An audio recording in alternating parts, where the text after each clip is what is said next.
Je pense qu'on est pas mal dans ce cas à avoir vécu ou à encore le vivre le rythme du métro boulot dodo. Je pense aussi qu'on est beaucoup à pas l'apprécier plus que ça.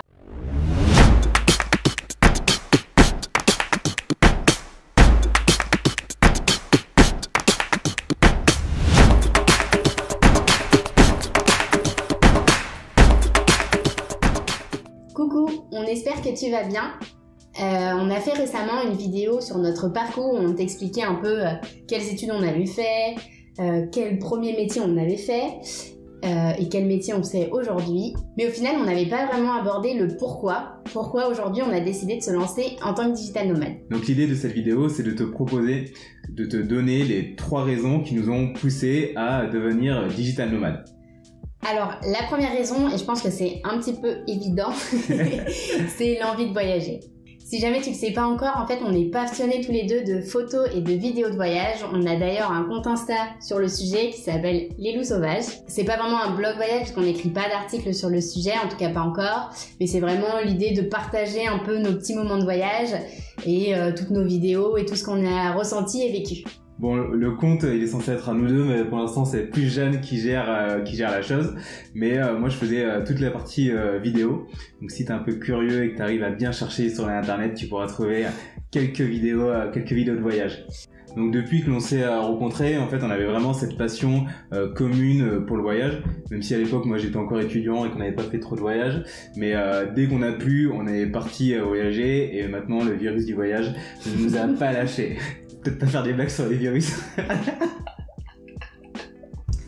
Quand on a commencé à travailler, on s'est vite rendu compte que 5 semaines de congés payés, donc 5 semaines possibles de vacances, ça nous fait environ max 3 destinations, parce que souvent tu prends 2 semaines quand même pour une destination, que c'était pas assez pour nous, que ça nous limitait vachement, et que en plus, même si tu passes 2 semaines dans un pays, souvent c'est quand même hyper rapide, il y a plein de trucs que tu peux pas voir. Donc on s'est rendu très vite compte qu'on voulait voyager sur le long terme, sauf que en fait faire un tour du monde ou un voyage d'un an, etc., c'était pas trop possible pour nous, dans le sens où toi t'étais étudiant, après t'as commencé à travailler, moi je travaillais déjà.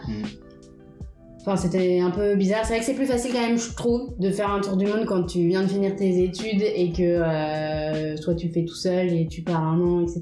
Mais bon, en tout cas, on avait besoin de travailler aussi en même temps, de gagner notre vie, et donc c'est là où le nomadisme digital nous a fait écho. Et puis surtout pour le tour du monde, même si sur le papier ça a l'air super, moi j'avais un peu, enfin je pense que tous les deux on avait un peu du mal à ce côté où tu fais genre 1 an de parenthèse dans ta vie et après tu reviens à une vie normale. Ça c'est un truc qui on en avait vraiment un peu du mal avec ça, alors qu'on sait que le nomadisme digital c'est quelque chose qui peut être vraiment fait sur le long terme et que la vie normale au final c'est notre vie quotidienne. Ouais, on avait un peu peur de se dire du jour au lendemain, t'as fait ton tour du monde, t'as kiffé, t'as pu bosser. Logiquement, quand t'es en tour du monde, souvent tu bosses plus ou alors tu fais des petits boulots très différents de ce que tu fais d'habitude.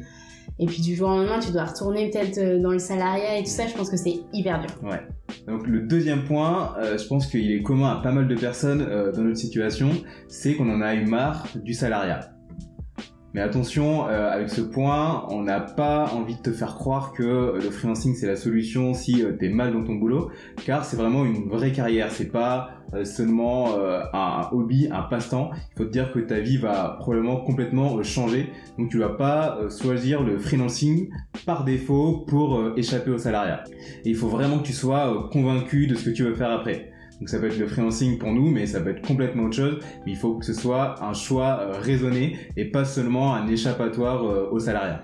En fait, pour nous, ce qui nous gênait dans le salariat, c'était l'idée de bosser à fond pour un projet qui nous appartenait pas. Bosser à fond pour ton patron, entre guillemets. Si tu te dis que tout ce temps-là, on avait bossé par exemple sur nos projets perso, là on se dit qu'on serait hyper loin. Et après, il y a un autre point dans le salariat qui nous gênait un peu, c'était ce côté, tu n'as pas vraiment de liberté d'action, t'es un peu un maillon de la chaîne, parce que t'as forcément des N+1, des N+2, c'est pas toi qui vas prendre tes propres décisions.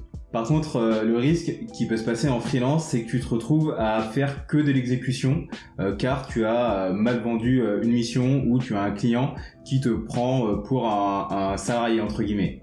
Donc ce qu'on appelle du salariat déguisé, c'est que tu vas être freelance mais que tu vas avoir le rôle d'un salarié, tu n'auras plus ta liberté d'action, peut-être même que tu seras obligé de travailler chez le client, et donc quand tu es freelance, c'est pas vraiment ce que tu recherches à la base, tu recherches plus une liberté géographique, une liberté d'action, et se retrouver subordonné comme ça, ça peut être un risque que tu dois vraiment éviter.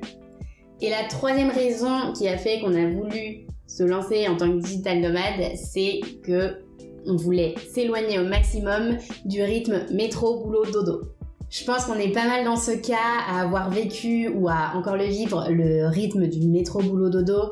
Je pense aussi qu'on est beaucoup à pas l'apprécier plus que ça. Alors après, s'il y a quelqu'un qui l'apprécie, dites-le nous. Mais nous, c'est vraiment ce qu'on vivait en étant dans nos CDI quand on était à Paris. Le matin on se levait parce qu'il fallait se lever, parce qu'il fallait arriver à cette heure-là, parce que c'était obligatoire. Le midi c'est pareil, ta pause déj tu dois la prendre de telle heure à telle heure. Bon, évidemment c'est pas non plus un gros problème ça, mais voilà. Le soir on était un peu KO quand on se retrouvait un peu tard, il faut rentrer, faire les courses, dîner, et puis après t'es KO de ta journée, donc tu dois un peu te coucher directement. Donc on en avait carrément marre de ça.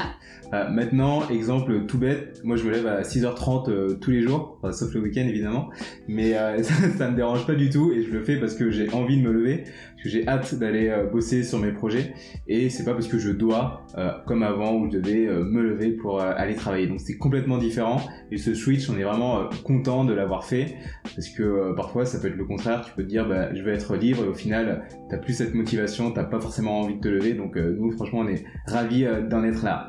Et un autre exemple dans le même style, typiquement avant quand on devait en salariat bosser le week-end, c'était une plaie, je me rappelle, c'était genre horrible, après t'es pas bien, t'as pas envie de te lever, t'as plus envie d'y aller le lendemain matin. Aujourd'hui, ça nous arrive très souvent d'avoir envie de bosser le week-end pour avancer dans nos projets, pour se former, enfin plein d'autres choses, mais c'est très différent, on va pas se sentir mal d'avoir travaillé le week-end. Ouais. Pareil sur la question du rythme, le fait d'avoir 2 jours de week-end et tes 5 jours de travail tout le temps comme ça, sans flexibilité.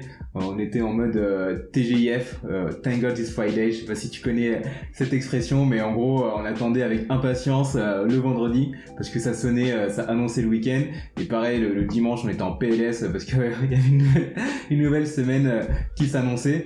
Donc ça maintenant, comme on te le disait tout à l'heure, on travaille le week-end parfois, donc il n'y a plus du tout cette notion de jour de semaine où je subis entre guillemets, et jour de week-end où je peux profiter. Donc franchement on profite tous les jours, du moins on essaye. Un autre point, aujourd'hui ça fait 1 an maintenant qu'on est lancé en tant que freelance, et ça fait aussi 1 an qu'on n'a pas pris de vacances.